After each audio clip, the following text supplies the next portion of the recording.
Good evening, everyone. I see we are streaming live now on YouTube, so I'll welcome everyone to our council meeting for Monday, March 7th, 2022. We will call the meeting to order under item 1 with the usual land acknowledgement. We will begin this meeting of council by acknowledging that we are meeting on Aboriginal land that has been inhabited by Indigenous peoples. In particular, we acknowledge the traditional territory of the Huron-Wendat, the Anishinaabe, Haudenosaunee, Anishinaabeg, and the Oneida and Haudenosaunee peoples. Item 2 tonight. I should note that Councillor Leanne Burton did send her regrets this evening just before we get started. But everyone else is here. It's good to see everyone. So 2 is approval of the agenda tonight. Recommendation there reads that the agenda for the council meeting of March 7, 2022 be approved as presented. Could I ask for a mover, please? Moved by Councillor Shankar, seconded by Councillor McConnell. Any comments, questions on that agenda this evening? Seeing none, I'll call the question. All in favor? Motion is carried. Thanks, everyone. Item 3, declarations of interest. Any declarations from members of council tonight? Seeing no, under 4 and 5, presentations and delegations, we have nothing under both of those items tonight. 6 minutes of our previous council meeting. We do have under 6.1 the meeting minutes from February 22nd. That recommendation reads that the council minutes dated February 22, 2022 be accepted as presented. Could I have a mover, please? Moved by Councillor Young, seconded by Councillor Ostrander. Did any member of council have any comments, questions on that set of minutes from February 22? Seeing no, I'll call the question then. All in favor? Oh, Lee, did you have a comment or are you just? Just that I noticed an error and emailed it in and it was corrected this afternoon. Excellent. Good stuff. And thank you for catching that. And thanks to Lindsay for correcting that. So I will call the motion again. All in favor? Motion is carried. Thanks again, everyone. 7, communications and petitions, nothing tonight. 8, under consent reports, we do have a couple of items. 8.1 to the information package. 8.2 is staff report 2322. That's a statement of a remuneration and expenses for members of council for 2021. Is everyone okay with treating these as the one item under the consent reports, or anyone like them severed? Seeing no one wants them severed, so the recommendation reads that all items listed under the consent report section of the agenda be accepted as presented. Could I ask for a mover, please? Moved by Councillor Ostrander, seconded by Councillor Jansman. Any further discussion? Seeing none, I'll call the question. All in favor? Motion is carried. 9, committee reports. Nothing this evening because we haven't had any committee meetings of late. 10, Mayor, not a lot there. I just did want to thank our staff and thank Councillors Jansman and McConnell for attending the Ukraine event that we held on Saturday.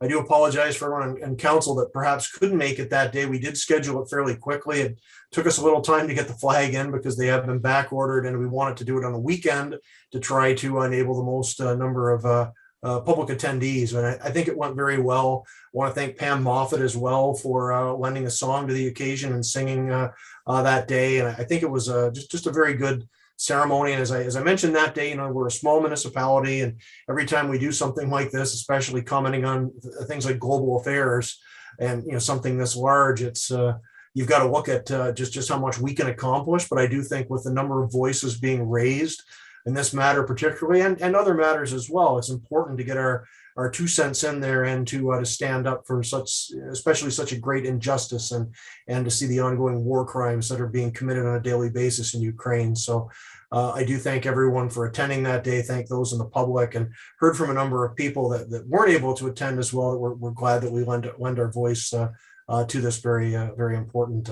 cause right now. With that, I think I'll pass the baton along tonight and move on to 11 outside boards, committees, and commissions. And I guess tonight I am starting with Councillor Jansen. Thank you, Mayor Todd. No report from me from the last couple of weeks. Thank you. Thank you very much, Teresa. Councillor McConnell, please. Given the fact that you mentioned I was there on Saturday, I have nothing further to contribute. Thank you. Thank you very much, Councillor McConnell. And Councillor Ostrander. Attended the funeral for Bernie Courier on Saturday, former counselor, teacher, longtime resident of Prescott, and it was quite a crowd in that, and that's the reason I wasn't at the Ukrainian flag raising. So, thank you. Thanks, Mike. And good to mention that Bernie is a good friend to a lot of us here, former town councilor actually as well. I think well back in the day. Ray, did you serve with Bernie at all, or is that? No, it was a couple of years. Bernie was on council mid-70s to late 70s. I came on council in 1980. Bernie had to give up his seat, if you remember, because he moved from, I think he was on Boundary Street, and he moved out to the second concession, so he had to give up his seat. But his legacy on council will be that he was one of the members of council that pushed forward for the salt company to build the dock, which is now our park, and pile the salt there for a number of years. So he was very instrumental in getting that done. And after he was on council, of course, he came back and made a presentation to a council that I was part of with regard to naming the arena after Leo Boyven was inducted into the Hall of Fame. I think he and Leo played defense together on senior hockey team, and we had a beautiful ceremony down at the rink and dinner down at the rink, and that was because Bernie pushed us to do it. Good man and a very great teacher, of course, as well, as we all know. As many years at South Grenville, he was instrumental in starting Spirit of Giving too, and just a good man all around who moved back to town, of course, in recent years, and very much will be missed. But thanks for mentioning that, Councilor Ostrander, tonight. Good to acknowledge Bernie at a time like this. And moving on, I do have Councilor Shankar next. Thank you. Nothing much to report. I just thank the operations guys for getting rid of a lot of the snow, and Mother Nature helped with that too. So, but downtown sure looks a lot better now because it was getting a little hard to drive east and west on those streets when cars were parked there. So, well done, fellas. Thank you.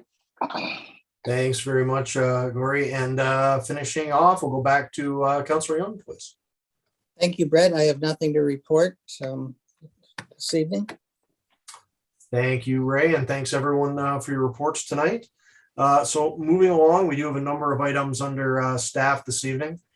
So that's item 12 and 12.1 to lead this off, a staff report 24-2022.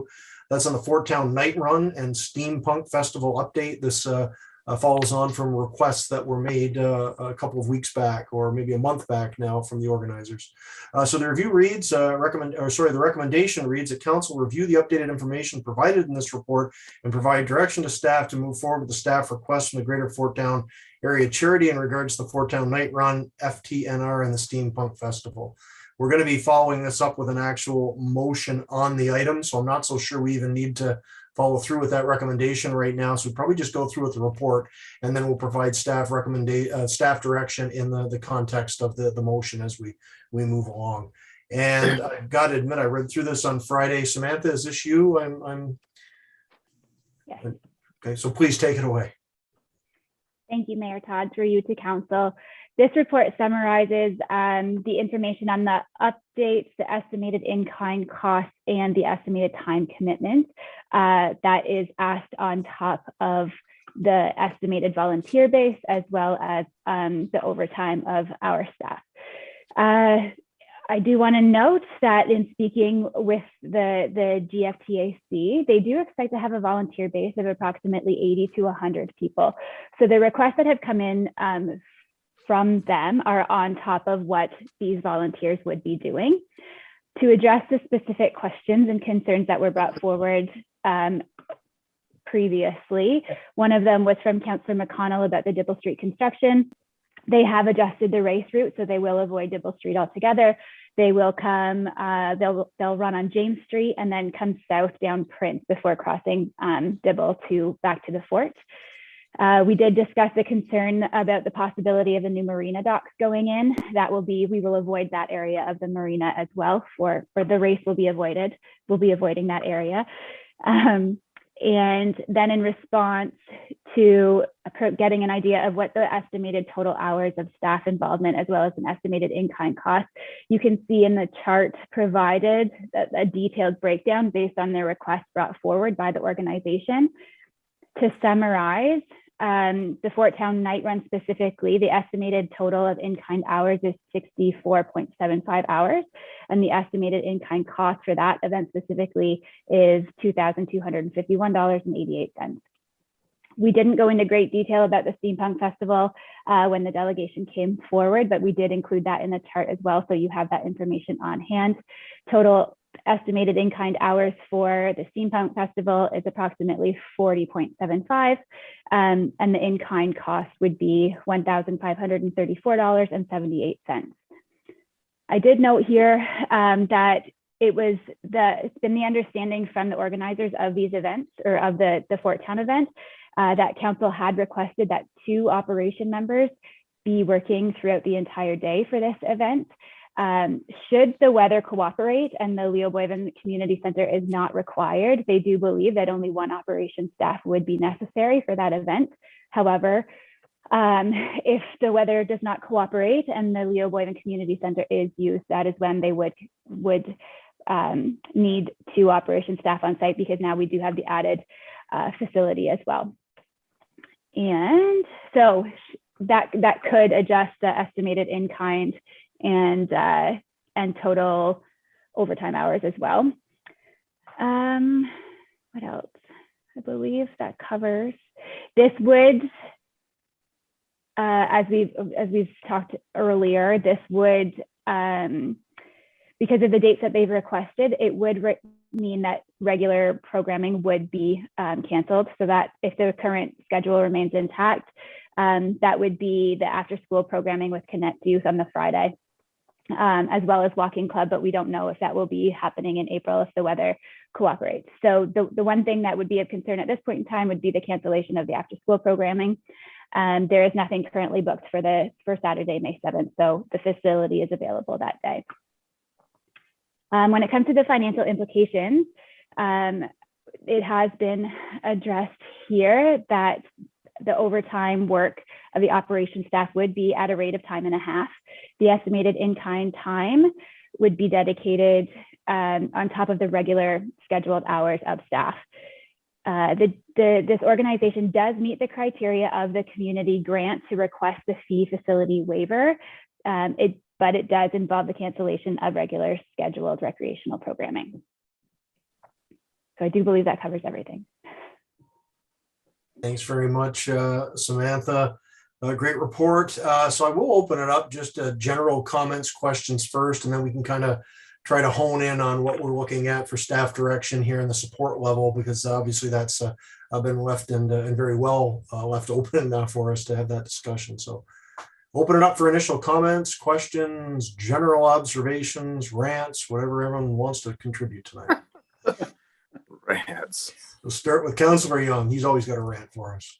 Well, it's not quite a rant, but while I recognize the value an event like this brings to the town, I'm uncomfortable with the overtime that we are going to pay in total. And I believe that there may be some room in their budget to offset that overtime by paying something toward us. There are a couple of things in my mind that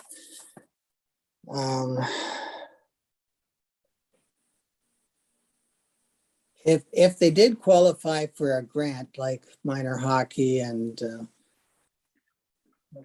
figure skating, more than $3,000 requests require a financial statement, I believe. Do they not, Matthew?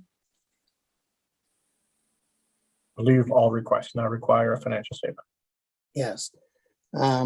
So that's one thing. In the newspaper article of last November, where they talked about the success of the 2 years ago, I said last November, I meant 2020. They indicated that they earned $9,000 in profit that they donated. So I'd like to see them pay something towards our overtime costs.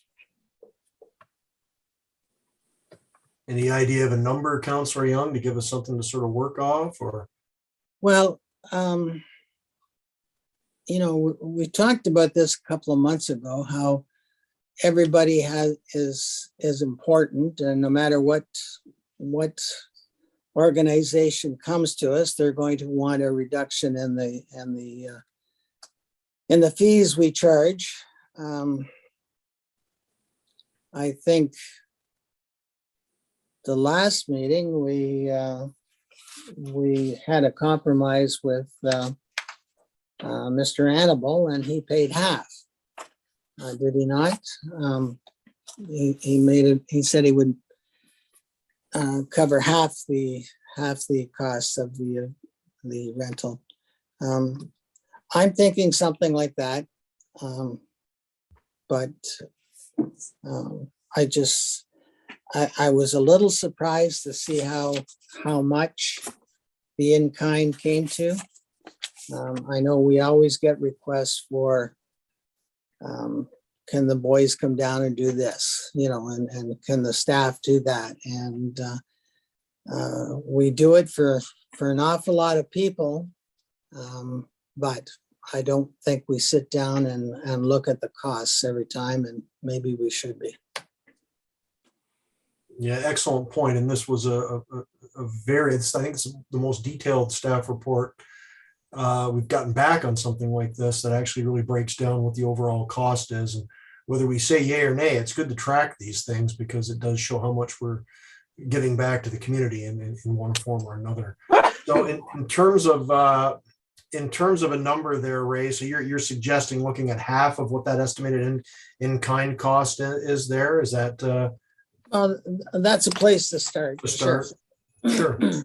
Okay, fair point, and very, very good opening words here. So I'll open it up to others that may want to pick up on that, refute that, or whatever you want to toss in this evening. Any other comments, please?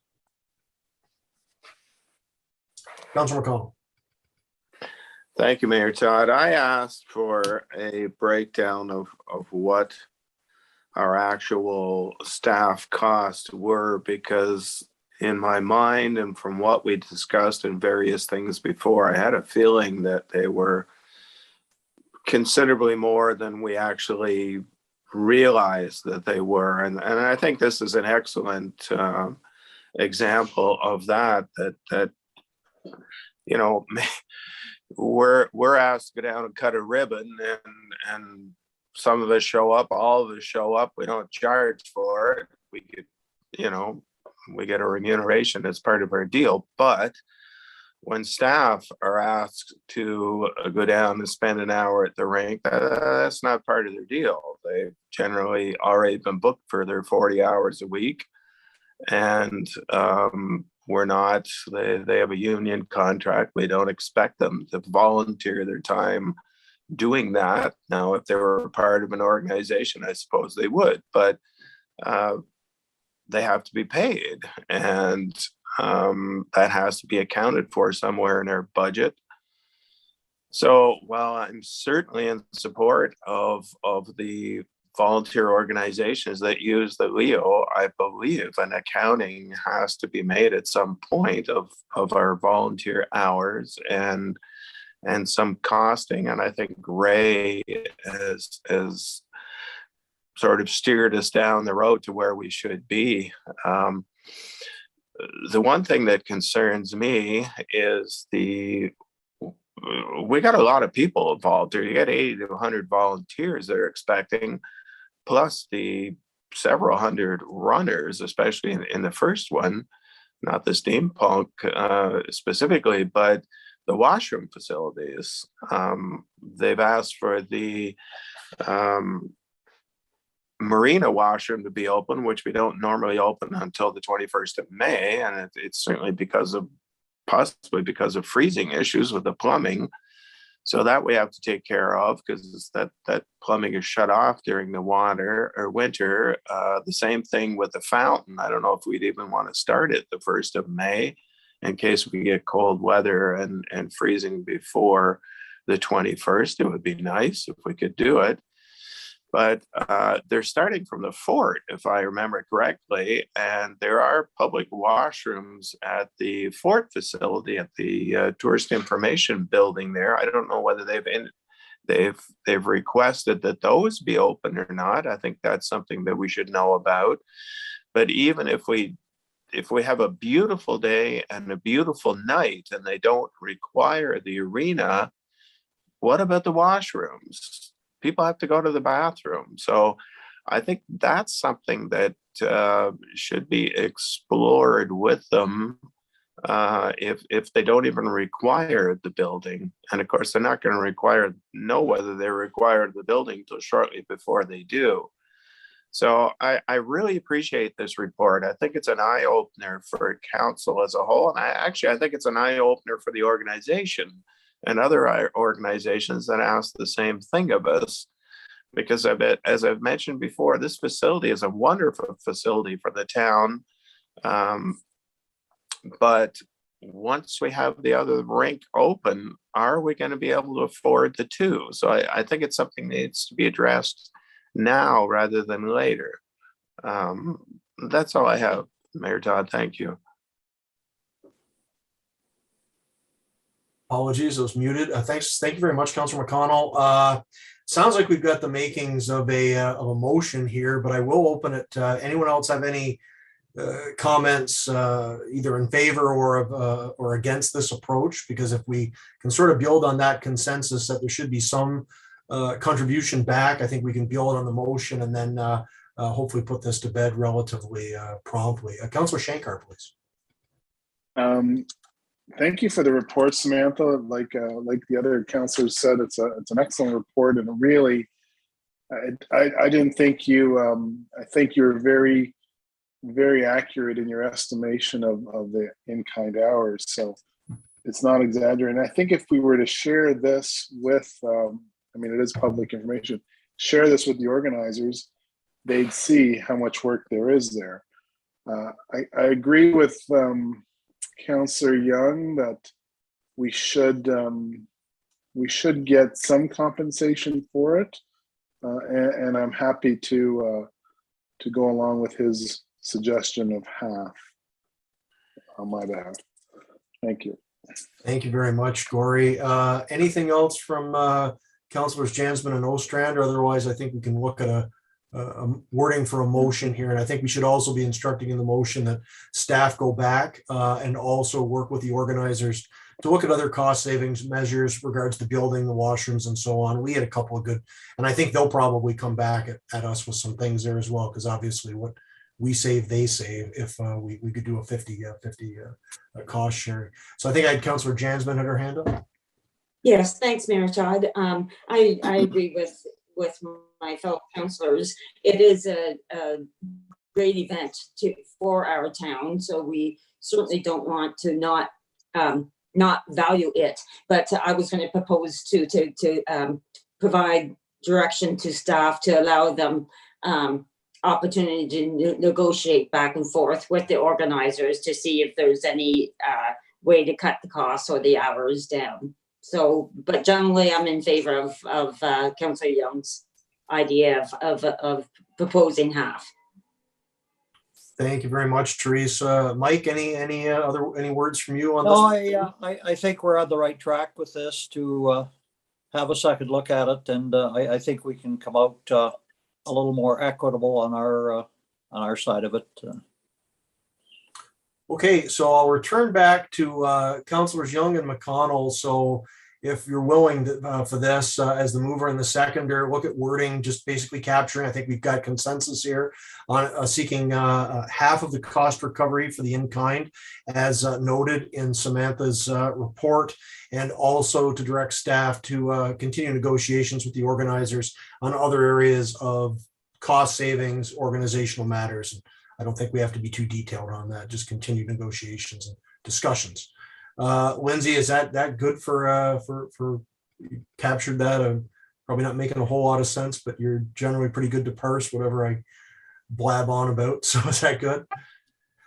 Ray, Lee, are you good with that as mover and seconder? It's how you your hand up a moment ago. See Ray's on board. Councilor McConnell, are you good with that? I had a question, Brad, if I may. We've been discussing the contribution of our staff, the dollar value of that. We haven't touched at all on the arena contribution at all. So I'm presuming, given that this is a charitable event, that we are providing the arena at no cost, that's not included in this staff thing. Sam, can you clarify that? I actually, with the read through, I thought that everything was included there. It is. Good. Yeah, Okay. you will see in both of the charts that the facility fee waiver request is included for what they would be like, what the normal charge for the Leo would be on the Friday and the Saturday. Okay, so we've got everything included, and that's good to just have that assurance as well. So are we good with that, Councilors Young and McConnell, on that wording of that motion? And Ms. Velkamp, did you want to read back what you have, or? Yeah, through you, Mayor Todd, I can read it back. Good, please. The gist of the motion that I have here is that council directs staff to request that the Greater Fort Town Area Charity cover half of the costs of overtime of staff as outlined in Staff Report 24/2022, and that staff be directed to work with the organization for additional cost-saving measures. That sounds great. The only thing I would change, though, is specify it as the in-kind cost, because that refers directly back to it. Just help them draw the connection to the actual number. So is that good for everyone in terms of clarity? That's good for all of staff too. Sam, you're good with everything there. Okay, excellent. So moved by Councilor Young, seconded by Councilor McConnell, what Lindsay just said. Any further comments? Seeing none, I'll call the question. All in favor? Thanks very much, everyone. That is approved.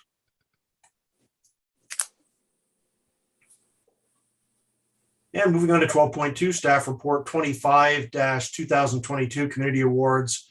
Recommendation here is we appoint 3 members of council to the Business, Citizen, and Volunteer of the Year Awards selection panel. We'll hold on that for one brief moment until we see who wants to volunteer for that this year. Let me just pull up the staff report. So Lindsay, did you want to comment on that briefly out of your report? Just I mean, everybody should be pretty familiar with what we're doing here, but if you want to just touch on the high level, that'd be great. Yeah, of course. Through you, Mayor Todd. As the recommendation states, staff is looking for 3 members of council to be selected for the selection panel for the community awards. Returning to what we've done in the past years with the Business of the Year, Citizen of the Year, and Volunteer of the Year. Staff felt that the event where we had handed out the awards for the 2020 recipients was successful outside. And so staff are suggesting that we hold a similar ceremony at the amphitheater for the Victoria Day weekend. And included with the report were the nomination forms. They will be displayed on the website, social media, and emailed out to past nominators and then organization groups as well. Thanks.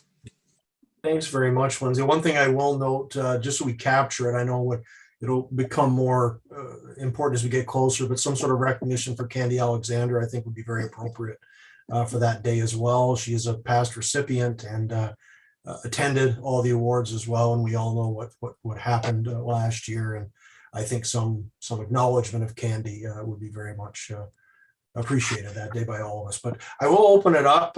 We need 3 volunteers for this. I'd be happy to do it again this year, but if we've got 3 other volunteers, I just did it. So who wants to do this year? Councilor McConnell, Councilor Ostrander, anybody else? We might not want to forget Leanne. It was one of her favorite projects. Especially since she's not here. Well, we can leave it open, or I mean, she isn't here to express interest one way or the other. So we can just name two for now. But I said I'd be willing to put my name in. But if we want to put Leanne in, that's fine as well. I'm fine to. Councilor McConnell? I think it's worthwhile noting that in our discussions, Jesus, time has gone by with COVID. I can't remember whether it was last year, the year before, or the year before that. We decided to leave previous nominees in contention for a period of 2 years or 3 years. I forget exactly what it was now. So if somebody has nominated a very worthwhile, in their opinion, candidate, they will still be in contention this year, if memory serves me correctly. Yeah, I see Lindsay nodding her head there as well. So good recollection on that. So do you just want to name the two tonight and then ask if Councilor Burton is interested, or how do we want to do this? I'm good anyway, any way we want to go. Sounds good. Okay, so we'll do the motion naming Councilors McConnell and Ostrander now, and we'll just leave that third position open until we're not in any huge rush on that one, I don't believe. So I think we're good. So if I could have a mover to outside of the nominees to make that nomination in second. So Councilor Young, seconded by Councilor Jansman. Any further discussion? Seeing no, all in favor? Motion is carried.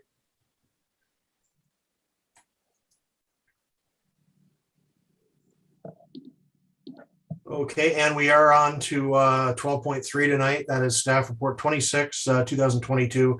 This covers the restricted acts of council during the so-called lame duck period that we always do every election year.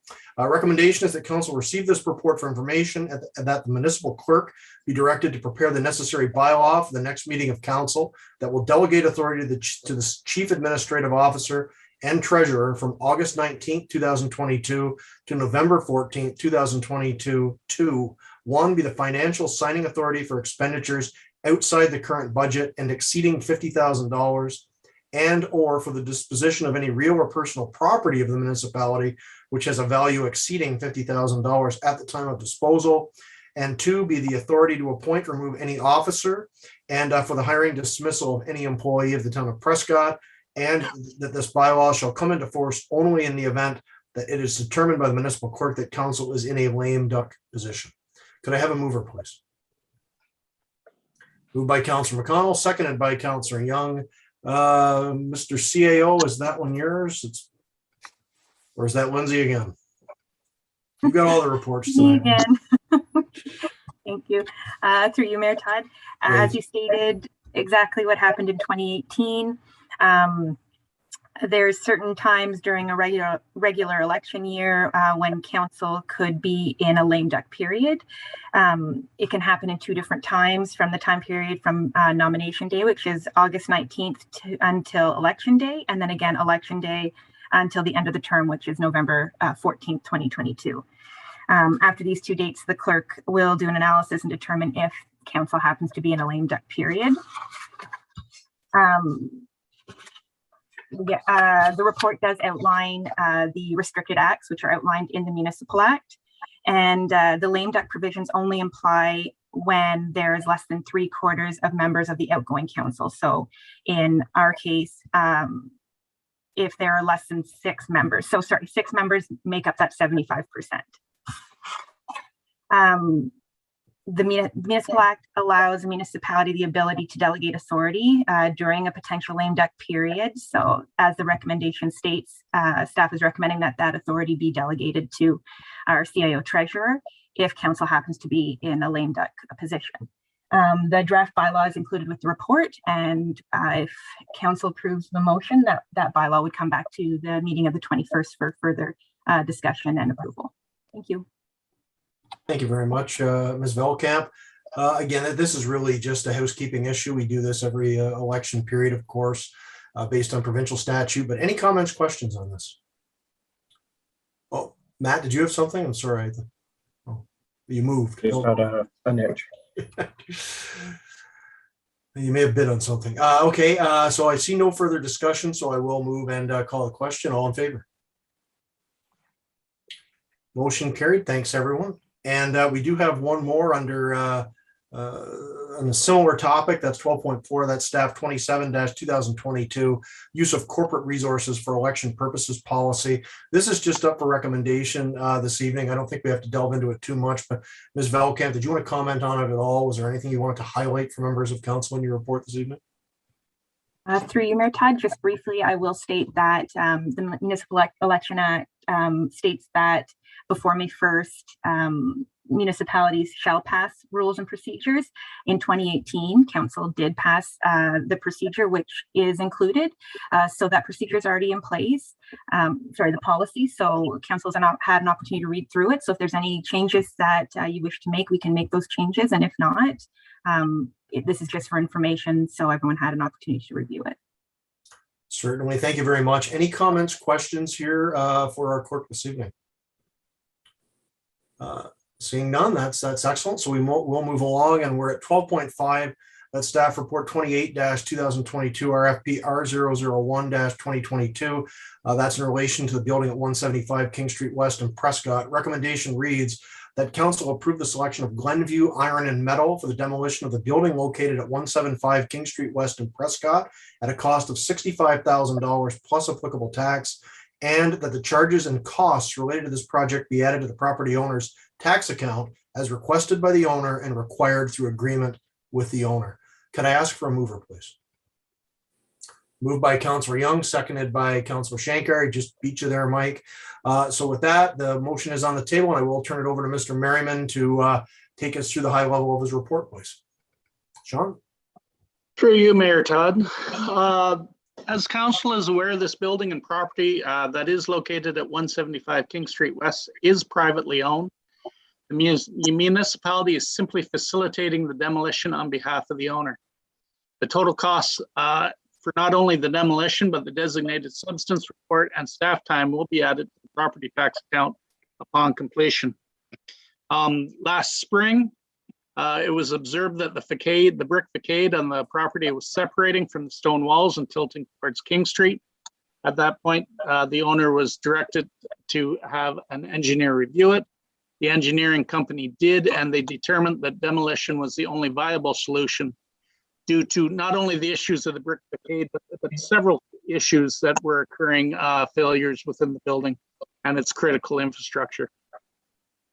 Staff did review the property at the time in the building, and although the building is older, the property has no designation under the Ontario Heritage Act, either listed or designated. In summer, after the owner had time to consider what the engineers were requesting and checking out pricing, he approached the town with the concern that they did not have the means to complete the work. The owner, working with the staff, the town solicitor, and at the direction of council, reached an agreement in which the building would be demolished to protect public safety, and the stone as well the stone from the walls would be reclaimed by the town. The stone can be used in the future as needs arise. Once that was completed and the agreement signed, a designated substance report was completed on the building. And as was expected, there was some lead and asbestos found in various materials inside the building. A request for proposal was issued in February. In total, 10 requests were processed for the RFP documents. 7 submitted bids and were received by the town deadline of February 18th at 3:30 in the afternoon. No late submissions were received, and submissions were opened by myself along with the clerk, Lindsay Velkamp. The table has been provided. As you can see, it indicated that 5 of the 7 were complete bids. And the lowest bid that was completed was Glenview Iron and Metal Limited. I did have a review of these, the RFPs with the Chief Administrator Officer, and we both agreed that the contract should go to Glenview Iron and Metal of Smith Falls. some of the alternatives, council could prefer to go with another contractor that entered into agreement to perform the work. But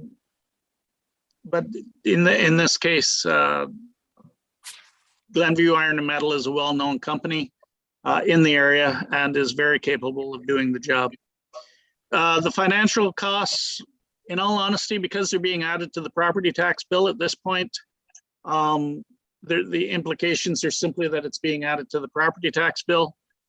And on the environmental implications, the nice thing is we're getting rid of hazardous materials within the building, and everything will be disposed of properly. So it's kind of a win-win situation because stone's also being set aside so that it can be used in future projects. And that completes my report, Mayor Todd. Thank you very much, Sean. I'm just going to ask you before I go on to council, and I will momentarily. So, you did note this, but just for people at home and for anyone who is concerned about the loss of another heritage building here, can you just summarize some of the building conditions and how serious the state of that building and that property, what that is right now, and why this is happening? Because it is something that I think is going to attract some notice from people in the downtown, simply because of our history with some heritage buildings going back decades. No problem, Mayor Todd. Okay, so starting at the footings at the front of the building, due to a water leak that occurred approximately 3 years ago, they have started to heave and started lifting up. That is what's causing the brick at the front to tilt out and separate from the stone walls, and it's leaning towards King Street West. In addition, approximately 10 years ago, people had started, the owners at that time, which was the previous owners before this, had started to do interior work without a building permit. They were ordered to stop work at the time, but they had already compromised many of the main hemlock and large beams that were in it and the posting. To give you an idea, each floor in that building probably slopes or dips approximately 12 inches from front to back, including in the front section or the lower section. 2/3 of the floor in the back, when you step on it, you're liable to fall through the floor. You have to make sure that you're getting on top of what's left of the hemlock beams underneath. They also started removing some of the stone in the walls. All I can think of is they were thinking they were going to add windows or some other thing. But again, this is starting to sag and fall in. There's absolutely no water, no plumbing, no heat, and no electricity left in the building. You would literally be trying to start this from the ground up if you were, if the owner was to try to save it. And I hope that answers your questions, Mayor Todd. Oh, very good, Mr. Merriman. Thanks very much for the added. I know you did include comments to that regard in the report, but I think the more we can explain that, the better, because there could be questions within the community about why we're looking at this. So thanks again, and I will start with Councillor Young and open things up for comments, questions, please. Thank you. Thank you, Brett. I thought I read in there a start and finish date, but maybe I didn't. When would they start to take the building down, and how long would it take them? Through you, Mayor Todd? Yes, from speaking with Glenview Iron and Metal, once the contracts are signed within 2 weeks, they will start the process. Their current schedule as submitted with the documentation called for the building to be down by the 1st of May, with the entire site leveled and made nice and pretty by the end of May. They think that they can actually beat it, but they didn't want to commit beyond that. Okay. Would they, should we be putting barricades out there tomorrow? Again, through you, Mayor Todd, They have to apply for a demolition permit and a road closure permit. As soon as they do that, operations and the department will be more than happy to issue immediately. So yes, it could happen fairly quickly. Okay. Thank you very much. Thanks, Councillor Young. Other comments, questions this evening? Councillor McConnell, please. Thank you, Mayor Todd. I've got 3 questions. The first one would be for Sean through you. There's no indication after the building is down how the vacant lot is to be left. The cheapest way to leave a vacant lot, of course, is to fill it in with sand. Unfortunately, we found in past circumstances where when you have a sand lot, when you get wind up, you got sand blowing all over the place, it just makes a mess. And given the fact that we are paying the bill, but it's going to be billed to the property owner, I would like to see that filled in with probably gravel. So it's not going to go anywhere. Filled in with topsoil, then of course there's grass, and the grass is going to have to be cut, or weeds are going to be growing. Somebody's going to have to look after it. And it's been pretty obvious since this owner took possession that ownership of or looking after the property hasn't been high in his priority list. So is there what do we expect to find when the property is leveled and left? Is there something there that we know about? Mr. Merriman? Yes, I can't speak to exactly what's going to be put in the very bottom of the hole, Councillor McConnell, other than it'll be an appropriate fill. I can tell you that the top will be a gravel granular on top and left leveled. Very good, thank you. Second question I have, Mayor Todd, I think would be for Matthew through you. And if memory serves me correctly, when something like this is done and added onto the tax roll, the owner has 2 years to pay for it. Am I correct there, Matthew? That is correct. And as per the agreement, there's given 24 months. Very good, thank you. And the third question has escaped me for the moment. Let me think. It was the I'll defer, Mayor Todd, and if I think about it, I'll stick my hand up again. Thank you. Okay, thank you very much, Councillor McConnell. Any other comments, questions? Seeing nothing further, then I will call the motion. All in favor? Motion is carried. Thanks, everyone.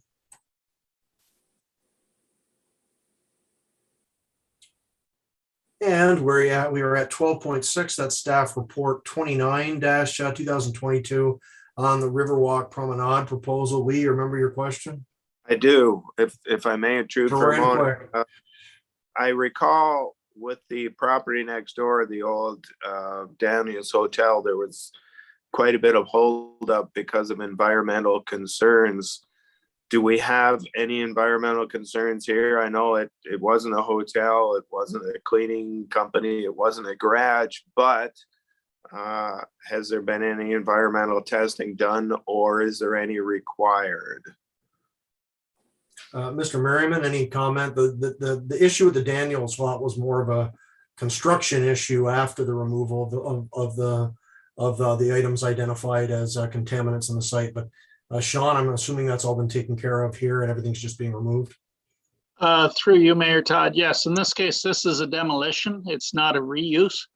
When or if anyone ever puts in a submission to reuse the property, at that point, the environmental issues are addressed.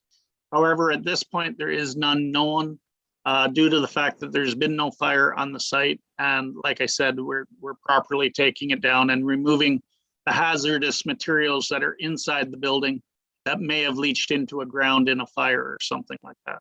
So, but until there's an actual use on the property or a reconstruction, that's when the environmental would be addressed.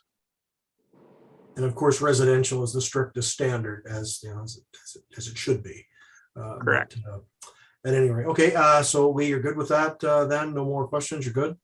No, I'm good with that, Mayor Todd. I just didn't want to see, since we were looking after the demolition down the road, we would be held responsible if there was some kind of an environmental thing that we didn't look after it. So staff has looked after that to my satisfaction, and I'm quite happy with that. Thank you.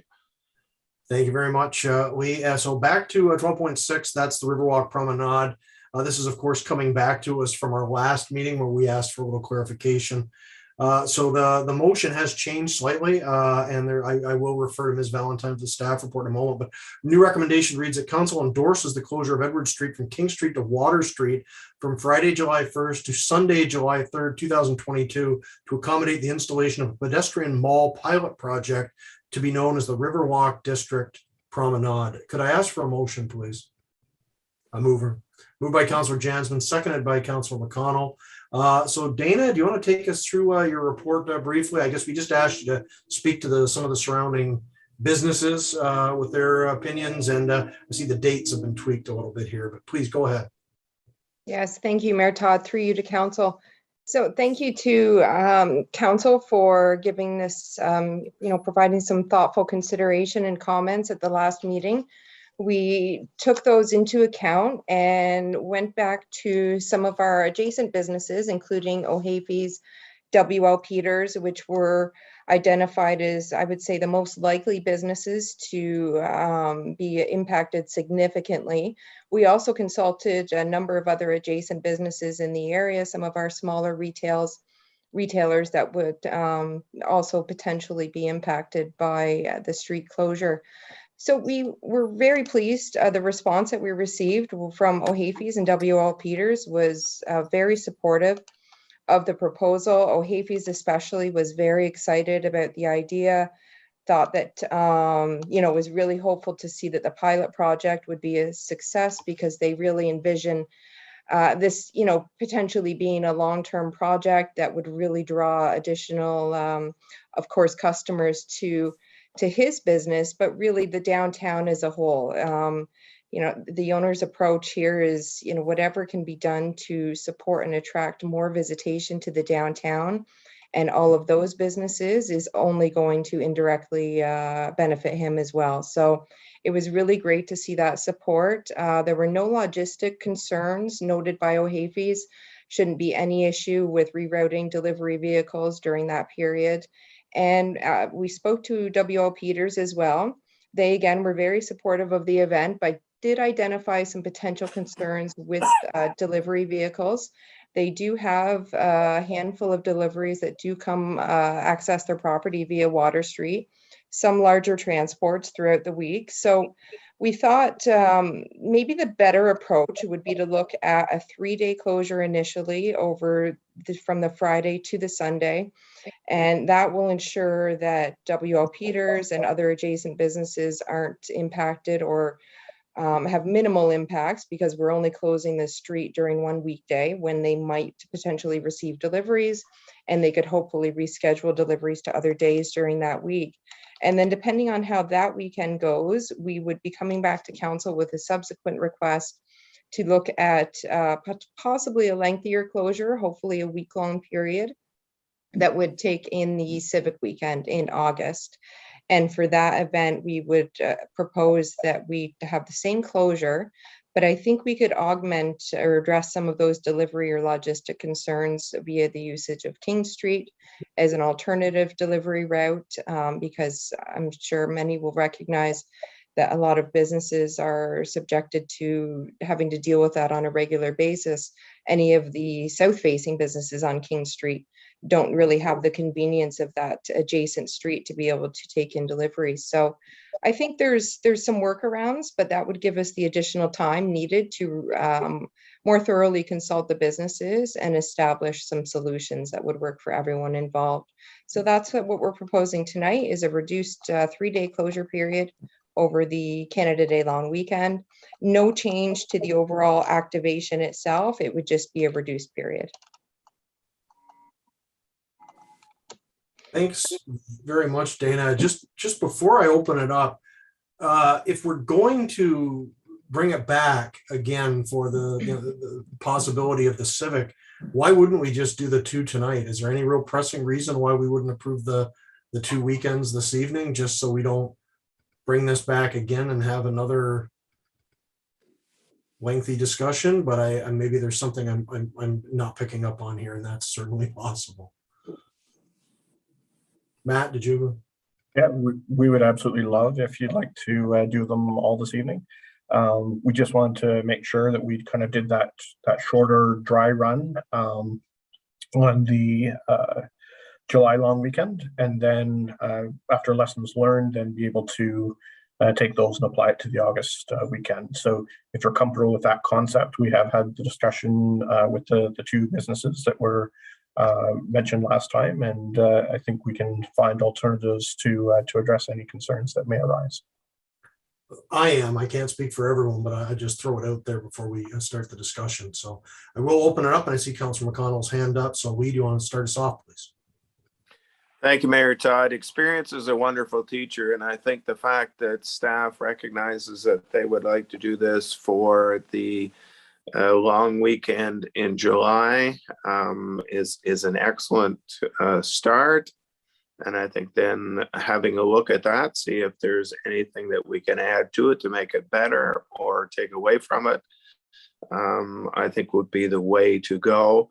Plus the fact that what you're not going to have to interfere with or interact with on the July long weekend is the Shakespeare Festival, which you will be interacting with on the August long weekend. So I don't think I'd really want to approve both weekends together. I think I'd like to see how the first one goes and then make a decision on how long or if any changes we need to do for the second one. I mean, as it stands right now, when you drive down Edward Street in the summer, you have the fountain at the end of the street, you have the nice greenery, you have the hint of the boats and the water behind that. It's a really inviting entrance to our waterfront. I think this can only add to it on that weekend, and I would like to see it continue, but I would like to have some input, some viewpoints, and get the input of the merchants around to see if they have any comments on it. So I would not be in favor of improving them or approving them both today. I think the one, and then have a look at it. Thank you. Thank you very much, Councilor McConnell. Other comments, questions? Councilor Shankar, please. I'm have no problem with approving both today or voting for both today. And if the first weekend is a total flop and didn't work and anything bad happened, then we can always cancel. But if Matt and Dana are saying that they'd like to have it both approved today, then I'm gonna defer to them and all their hard work and vote for it. Thank you. Thank you, Councilor Shankar. That seems to be the topic we're sort of landed on. So other members of council, any comments on that? Looking at changing the motion to approve August tonight. We can ask staff for a report back. You know, obviously staff can give us something back. So I'm not sure who had hands up first, but I think I'd go with Councilor Ostrander, then Councilor Jansen, please. Thank you, Your Worship. I tend to go along with Gory on this, that we could approve both tonight, but to have a report back on the first one, well, whatever it is, whether it's a roaring success or a roaring failure, but just to give us some feedback that we're headed in the right direction would be helpful. But I don't see a problem with approving both tonight, though. Thank you. Thank you very much, Councilor Ostrander. Councilor Jansen? Thank you, Mayor Todd. I agree with yourself and Gory that, yeah, it makes sense just to do both this weekend and let common sense prevail if the first weekend there's reason or evidence to suggest that we shouldn't do the second weekend. Thank you. Thank you very much, Councillor Jansman. Councillor Young, did you have anything you want to throw in on this one? No, I'll go along with that motion. Okay, so who did we have? Who moved and seconded that one again? Lindsay, can you remind me? Yes, so we had Councillor Jansman and Councillor McConnell moving and seconding the original main motion. Okay, Councillor McConnell, since you have stated to the contrary, but I'll ask you, are you okay with adjusting the motion to include that July 30th to August 6th provision, along with the inclusion of we get staff update for this at the July council meeting? I am not. Okay, Councillor sorry, the mover was Councillor Jansman. So would there be another seconder for that on the motion, along with the wording and the consensus? I think we've sort of achieved here. Councillor Shankar, are you willing to second that? So basically, we're looking at something very similar to the original motion, with the provision that staff provide a report on the first event, the June 25th to July 2nd portion of this at the July council meeting. Is that good for the mover and the seconder? Okay, any final discussion? All those in favor? Oops. Hands not showing up, and I'm voting in favor. Opposed? Thank you. That motion is carried. Councillor Young, comment? Brett, just not a reminder, but a recommendation that somewhere along the line, we send a letter in advance to the fire chief to let him know that what we're doing. Yeah, excellent point, because I think we'll have to notify counties, provincial authorities as well on that, just with any potential impact to the EDR. But I'm not sure what our obligations are, but I'm sure the chief will know that, and we'll know, and Tracy Day will be able to pick up on that as well. So good reminder. Councilor McConnell, do you have a final comment on this? Well, nothing that occurred to me before, but when Ray mentioned the fire chief, it occurs to me that if we should have one of those emergencies out in the 401 with traffic flowing through town, we might have to cancel this because the stoplight is at Edward Street. People would not be able to access Water Street by East Street. So it's unlikely that would happen, but I think it's something that we should acknowledge as possible. Absolutely. Yeah, no, it's an excellent point. So staff has that little reminder. I imagine we always take care of that quite well anyways, but it's a very good reminder, because it'd be just our luck that we would have an accident and the EDR would be activated for they're fairly extended periods of time too. So it's certainly possible. So staff has that, and thank you in advance for looking into that. So we are at everyone's favorite portion of our meetings these days. It's budget time. So we are at 12.7. This is just project budget review and alignment, and that'll be followed up with the budget operational review and alignment. Budget operational budget review and alignment. It's an interesting title, but now Matt, we'll leave it over to you to take us through, start off with the course with 12.7, please. Thank you very much. So I'm just going to share my screen, and hopefully everyone will be able to see it. Okay, so hopefully everyone can see that now. We're just going to go through quickly the projects that we have on the table for the 2022 project budget. So the ones that have been previously approved that in prior years, obviously the recreation complex is a substantial one and will be completed in 2023. Dibble Street East, the continuation of the reconstruction of that street from Van Conant to Edward Street. Second floor renovations to help support recreation, leisure, and cultural development. The break wall at the water treatment plant. It's an infrastructure improvement. The solar lights on the Heritage Path is for recreation, leisure, and culture. Digital signage, again, recreational, leisure, and culture. Roofing between the sea cans, infrastructure improvement, and the break wall stone areas for infrastructure improvement as well. So all told, those previous projects that are all capital in nature are approximately $20.9 million. When we take a look at operational projects that have been previously approved, there's the Downtown Beautification Plan, which is to move forward this year, official plan review, which is ongoing, placement of the sidewalk on the south side of King Street by the west end of the Coast Guard base is to be done this year, the fixing the area at the base of Center Street in front of the Deepwater Dock, waterfront Prescott sign, town signage and wayfinding, accessibility on the south end of George Street to link the waterfront trail from in front of the building to George Street itself, and the trees for the downtown area. Those are a total of $202,000. So when we take a look at the 2022 projects, so council has previously approved several projects that are large and capital in nature. Obviously, the Edward Street overpass that will be using OSIF funding and infrastructure funding, which is infrastructure improvement. Purchase of the rescue pumper, which is infrastructure improvement, replacement of G&H dock infrastructure, as well as the one-ton dump truck or dump box. So when we take a look at other capital projects that have yet to be approved, there's the Lighthouse pop-up shop, outdoor patio structure for downtown, as well as the pop-up shop sheds for Riverwalk Village. Fire department replacement gear, which is an annual ongoing project that we do. And then the swing blade for the new plow truck, a total of $150,000 capital projects.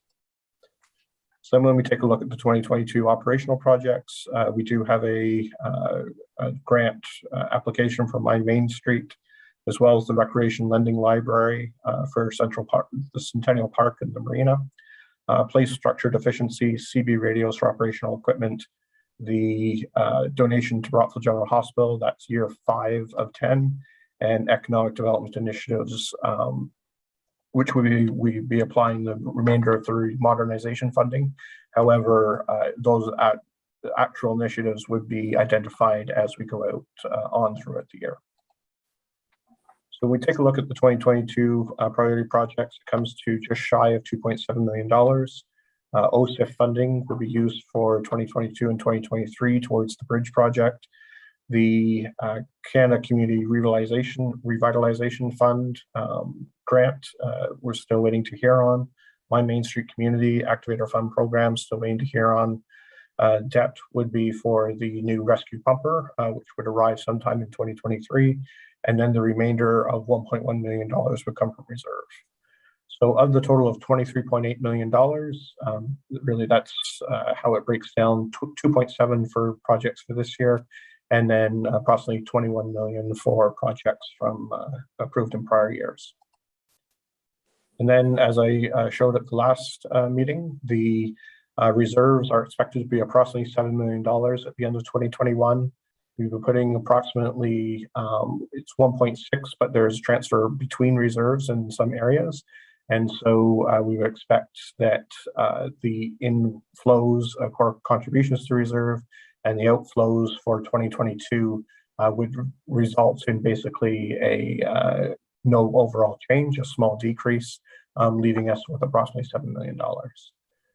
So at this point, we have gone through all of the process that we said we would be going through for the project budgets, and really what we'd like to understand tonight is if there's anything else that needs to be changed or addressed, or if we're comfortable with the current project budget list for 2022, and which we could then bring back the approval at the next meeting.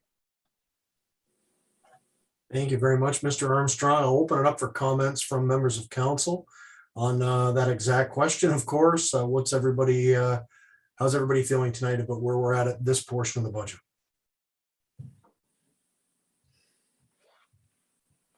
Councilor McConnell. Thank you, Mayor Todd. I think we're in a good position. I don't think taking any huge or even small new projects are a good thing at this time. We have enough projects in the past that we haven't yet done that we've been setting aside money for, and I think this will be a good catch-up year to get those done. A couple of questions that I do have, though. We have the what do they call it? The lighting coming for the Millennium Path east of the marina, solar lighting. We also have several poles that were in position for the skating path that obviously we didn't get going this year and didn't get lit, but those were going somewhere and I can't remember where they were going. Can you refresh my memory on that? Dog park. Dog park, but I thought we had large lights that were attached to the former ball lights that were going to do that. Yep, so they have been installed at the dog park. The ones that we held aside for the skating path will actually make their way back up to King Street along the pathway. So so it comes along the water and then it jogs back up to King and then comes down to the marina. And so those remaining ones that haven't been put in place will be placed so they come back up to King. Very good, thank you. Thanks, Lee. Thanks, Matt. Other comments tonight? Not seeing a whole lot, so it looks like we're pretty much good to go. The only comment I would have is, again, we've got that, I guess the break wall issue is the only one that I think is probably, I'd be surprised if that goes forward, just given the complicated nature of that, and that's down here for 250. Maybe it will, but there's obviously some more homework that needs to be tackled there. So that to me is the only real serious potential question mark, because that could involve far more extensive plan and bigger dollars. So Matthew, do we need you're pretty good just to bring this forward then? I don't think we need a motion on this unless you really want one tonight to direct you to move this forward. No, I think I just want to gauge the temperature of the room and make sure everyone has had the opportunity to weigh in, and there was no other outstanding items. So more than happy to bring this back for the next meeting and for formal consideration. Okay.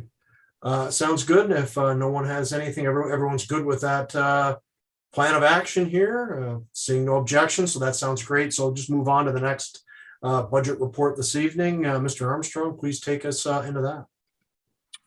Thank you very much. So again, I'm going to share my screen and hopefully everyone will be able to see it.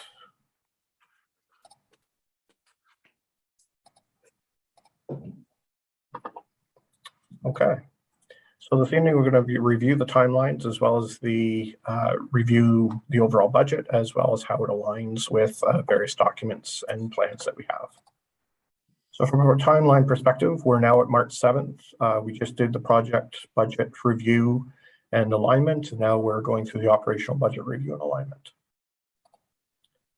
From a budget review standpoint, and in particular the revenues, the provincial COVID funding of $160,000 that was utilized in 2020 and 2021 is not available or continuing into 2022. You'll remember that the pre-COVID interest earnings was $120,000 on outstanding funds, whereas we are only budgeting $60,000 this year. We did receive an increase in OSIF funding of $281,000, which we have used to increase the repaving budget, as well as put money aside towards the bridge project for 2022 and 2023. There is no current value increase. So the values that were current values that were in place for 2016 are again in place for 2022. And the budget currently includes a property tax increase of 2.85%, which is inclusive of the 1% increase dedicated to the infrastructure reserve. And the budget currently also includes a 2% increase to water and wastewater rates effective July 1st. So all told, that comes to just shy of $13 million in terms of the total revenues of the organization, inclusive of water and wastewater. When we take a look at the expenses, the OPP contract went up by 4.6%. Liability and property insurance premiums went up by approximately 18%. 12% was just due to the renewal increase, but we also increased the liability limit coverage to 25 million, and we added earthquake and flood coverage. Approximately 2% increase, or a 2% increase in cost of living adjustment for salaries and wages, as well as the new minimum wage rate of $15 an hour affects all of our seasonal staff for the summer. The $31,500 for the River Route Transit as an ongoing municipal service was added without adding to the overall property tax burden, as well as there was a 10% increase in the St. Lawrence Lodge levy, and which was 3% due to the increase in the overall budget, and then 7% was due to the higher than average number of resident days at St. Lawrence Lodge from those that came from Prescott. There's 2.7% increase on the joint services from the United Counties, and finally benefits went up by 4.9%. So that being said, with all of the pressures that we had from both the revenue and expense side, we are able to balance the budget at just shy of $13 million. And again, we're also putting almost $254,000 away in 2022 and 2023 for the bridge project. We are contributing $300,000 a year towards the recreation complex project, and another just shy of $80,000 for the Marina Reserve, and then putting $528,000 in to support street reconstruction, the upgrades to treatment plants, and infrastructure renewal and replacement for those plants, and the entire water and wastewater systems. So from a budget alignment standpoint, this year we're going to be downtown reinvigoration is the beautification plan, new trees for downtown, and the pop-up shops lighthouse improvements and parkette project. Hotel attraction and readiness, we're continuing to work on the official plan and the zoning bylaw. From a economic development 401 industrial commercial readiness, we're continuing to work with developers. We're very pleased to say that Blacks Creek is moving along very well in terms of their development on Development Drive.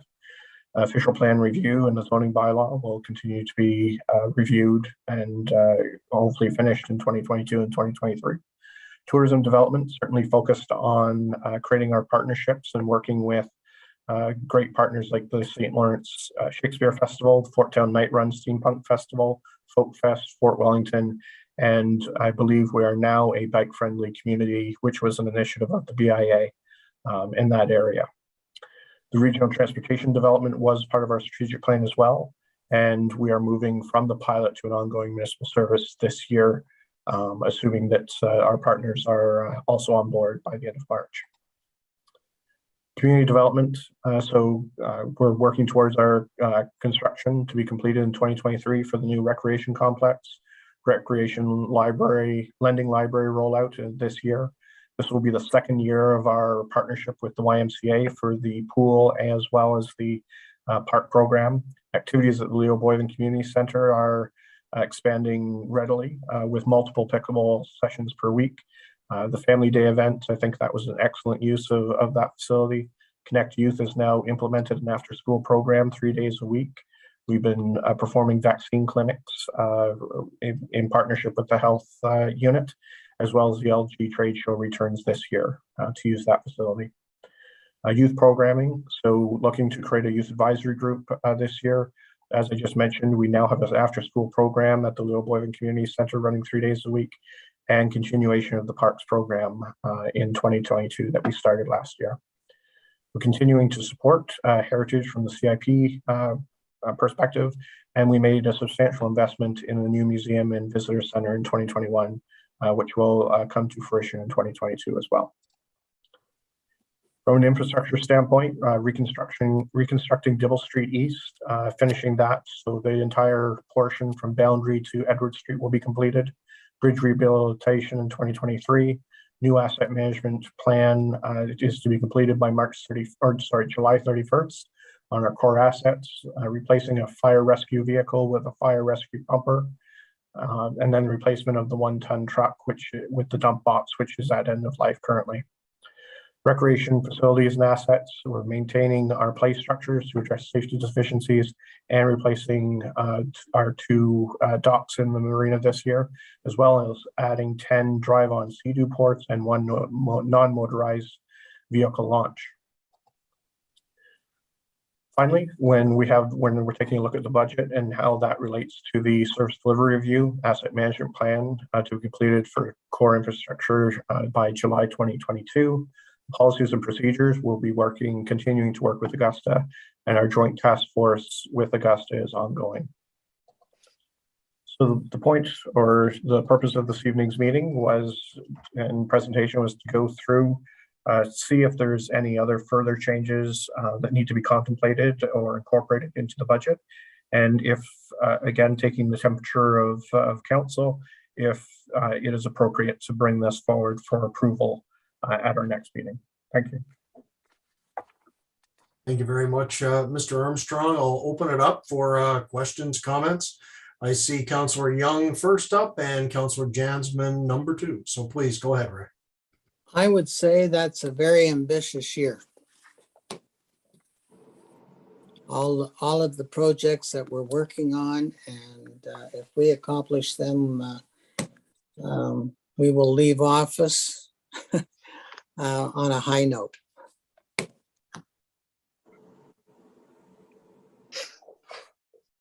don't know if that's an announcement from Ray there on leaving office or where he's going with that, but thank you very much, Councillor Young. Councillor Jansman, please.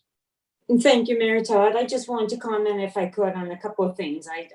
Matthew, the slides that illustrated the alignment of our projects to our strategic plan were very, in my opinion, very, very effective. It illustrates well the complete circle, so I just wanted to compliment them. And also the slides that points out the key major influencers of our budget and how, it's a nice summary of, if anyone does have questions as to why, I think that would be something that would answer many questions anyone might have. So thank you very much. Thanks. That's it. Thanks, Mayor Todd.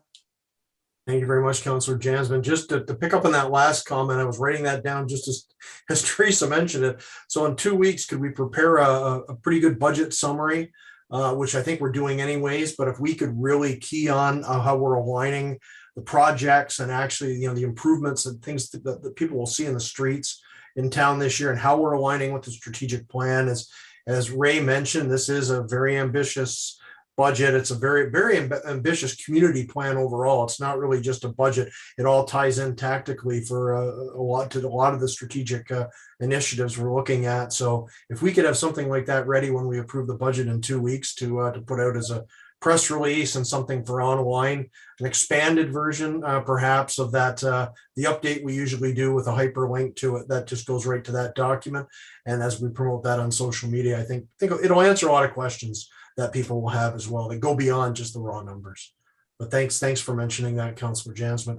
Any other discussion on this part of the budget and the overall direction here? Councillor McConnell, please. Thank you, Mayor Todd. I'm very, very pleased with the way this has been presented. It's very clear, it's very concise, and I'm very happy to see it presented as such. One thing that occurs to me, though, when I see that we have $50,000 budgeted for downtown beautification, in April or May, depending on the weather, we're going to drop that building. So we're going to be in a situation, certainly not as large, but where we were with the Daniels lot next door. And I would hate to see the lot sit there and gradually become an eyesore. I'm wondering, given the fact that we have $50,000 for downtown beautification, and we actually had a very nice parquet on the King Street side of the old Daniels lot, if we could devote some of that in cooperation, of course, with the owner of the building, who, given the fact that we're paying the 65 to drop his building, should be cooperative, to do a beautification, at least on the king side of that lot, maybe with a couple of benches, some plants, a tree or something that would kind of blend that in, make it look nice, rather than just getting worse year after year. Let's hit it right from the start and make it a good part of our downtown. So, through you, Mr. Mayor. So the 50,000 for beautification was for a beautification plan for the overall area, but your point is well taken, and we can certainly include that as part of the operational budget to incorporate kind of those accoutrements and aesthetic features to make it look a little bit in with the overall keeping of downtown. So point very well taken. Thank you. Yeah, if you could update us on the dialogue with the owner, because obviously that's going to be key on what we can accomplish there. And I still think, and I still hope there's some room for negotiation there regarding the future of that property overall, that perhaps we can either facilitate something or get directly involved in something there, because there are ways we could make that property really work to our advantage in the downtown, as we has mentioned in the past, and we've all touched on with regards to connecting down to the waterfront. So very good point. And if we could just get something back on that before the year is too far gone, and just let us know what the dialogue is like with the owner. Other comments, questions? Councillor Ostrander. I'd just like to commend Matt for steering us through 2 COVID years, which required some footwork, you might say, or some pen work or keystroke work, and ending up in 22 here in as good a shape as we are. It bespeaks of his ability to look at all these broadsheets and make sure that he's including most of the projects and the advancements that we have discussed over the COVID years, and wondering whether we could actually push them ahead. And now we're into that, and just kudos to Matt for balancing that whole outlook. Thank you. Absolutely. Thanks very much for noting that, of course, Councillor Ostrander. Any other comments on the budget this evening? So I'm guessing from that we can give, we're safe to give a direction back that we're good with the 2.85. And I will note, of course, for everyone listening, and not that in some ways it doesn't matter in the end, but in other ways it very much matters. 1% of that 2.85 is going to a dedicated infrastructure fund, as it has 4th year? I believe this is our 5th year. 5th year. Which we've been doing for 5 years now, and it is going right back into key projects.